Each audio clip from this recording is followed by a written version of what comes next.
I first met Bob Belden when he called me up. He was in Woody Herman's orchestra, and I was like the go-to independent guy for Blue Note Records. This was like 1979, 1980, and I was putting out a lot of unissued stuff, and the Blue Note junkies were going crazy for this stuff. And Belden called me up. He was, I think, living at the time on the West Side. I was on East 78th Street, and he came up to my apartment one night, and we just spent hours talking and going through session notes and all these things, and he was just absolutely fascinated by it. And he was also incredibly encyclopedic in his knowledge of it. Well, my initial impression of him was that, he was a functioning musician who absolutely loved the music and knew everything there was to know about it.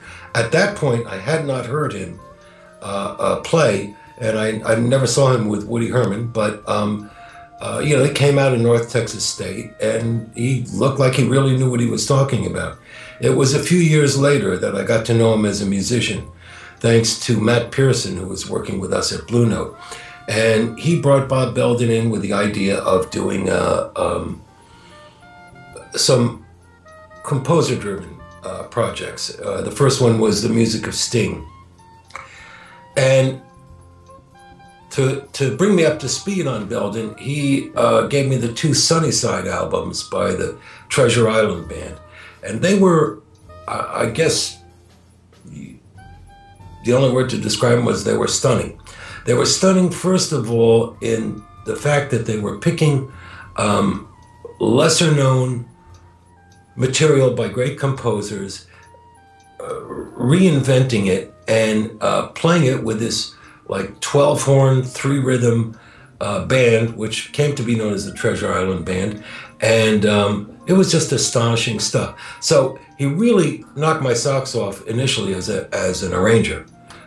It was only later that I got to know him or focus on him as a player, because his arranging was just so imaginative and so clean and so innovative.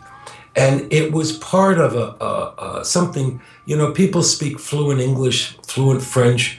I mean, Bob spoke fluent music.